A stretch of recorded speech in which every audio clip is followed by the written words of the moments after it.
Fue la idea de Angelo Ricci, Joe Chanek y Manuel Silva hacer una visita al terrible anciano. El anciano vive a solas en una casa muy antigua en la calle Walter, próxima al mar, y se le conoce por ser un hombre extraordinariamente rico, a la vez que por tener una salud extremadamente delicada, lo cual constituye un atractivo señuelo para hombres de la profesión de los señores Ricci, Chanek y Silva, pues su profesión era nada menos digno que el latrocinio del ajeno. Los vecinos de Kingsport dicen y piensan muchas cosas acerca del terrible anciano, cosas que generalmente lo protegen de las atenciones de caballeros como el señor Ricci y sus colegas, a pesar de la casi absoluta certidumbre de que oculta una fortuna de incierta magnitud en algún rincón de su enmohecida y venerable mansión. Es verdad, es una persona muy extraña que al parecer fue capitán de veleros de las Indias Orientales en su día.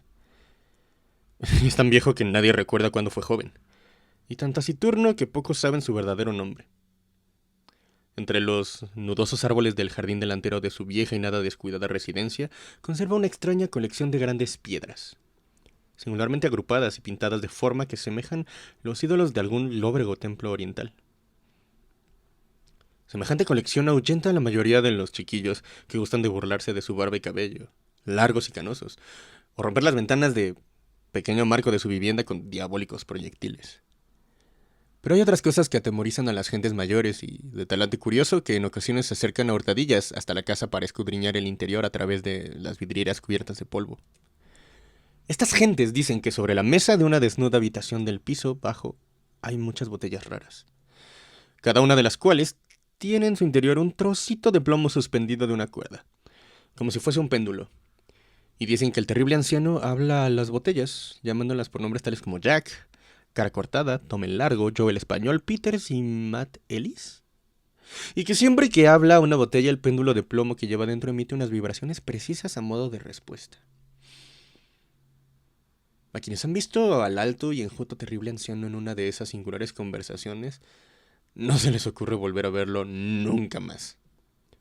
Pero Angelo Ricci, Joe Chanek y Manuel Silva no eran naturales de Kingsport.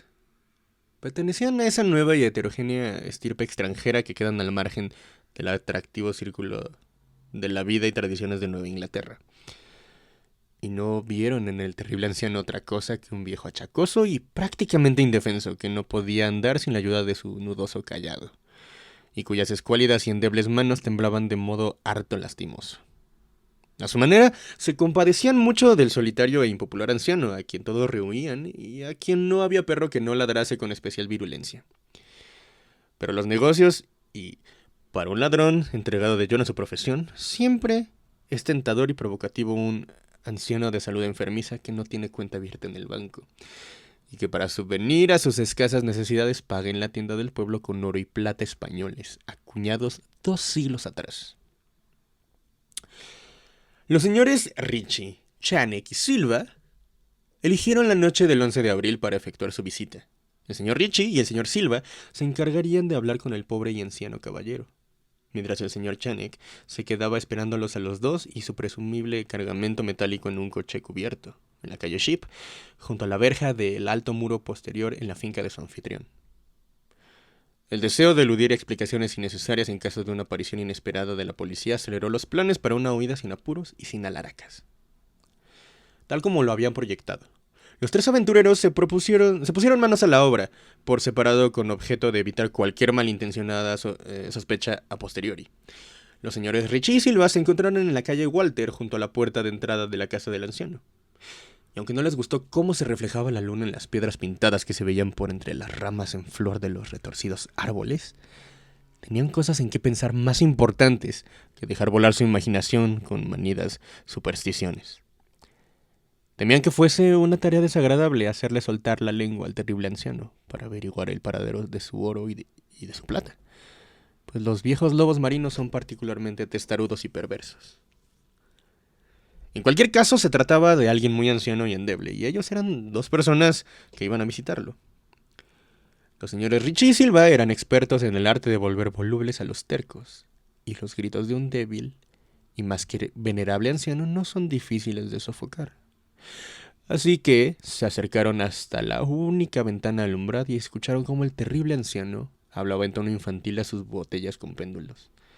Se pusieron sus máscaras y llamaron con delicadeza en la descolorida puerta de roble.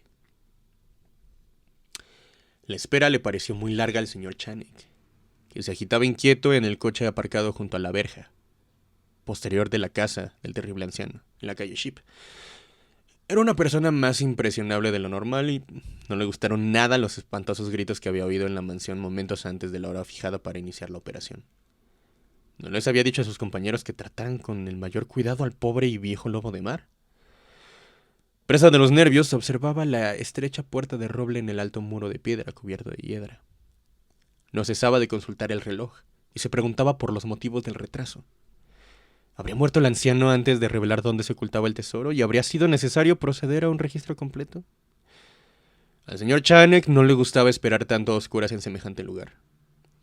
Al poco llegó hasta él el ruido de unas ligeras pisadas o golpes en el paseo que había dentro de la finca.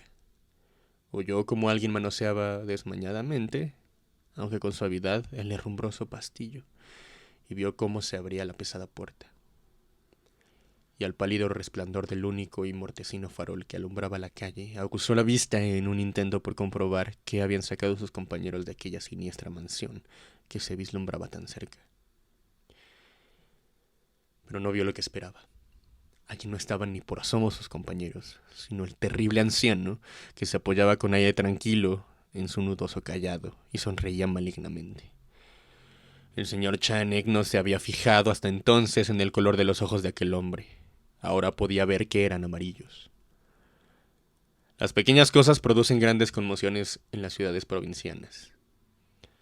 Tal es el motivo de que los vecinos de Kingsport hablasen a lo largo de toda aquella primavera y el verano siguiente de los tres cuerpos sin identificar, horriblemente mutilados, como si hubieran recibido múltiples cuchilladas, y horriblemente triturados, como si hubieran sido objeto de las pisadas de muchas botas despiadadas, que la marea arrojó a tierra. Y algunos hasta hablaron de cosas tan triviales como el coche abandonado que se encontró en la calle Sheep, o de ciertos gritos harto inhumanos, probablemente de un animal extraviado o de un pájaro inmigrante, escuchados durante la noche por los vecinos que no podían conciliar el sueño. Pero el terrible anciano no prestaba la menor atención a los chismes que corrían por el pacífico pueblo. Era reservado por naturaleza, y cuando se es anciano y se tiene una salud delicada, la reserva es doblemente marcada. Además, un lobo marino tan anciano debe haber presenciado multitud de cosas mucho más emocionantes en los lejanos días de su ya casi olvidada juventud.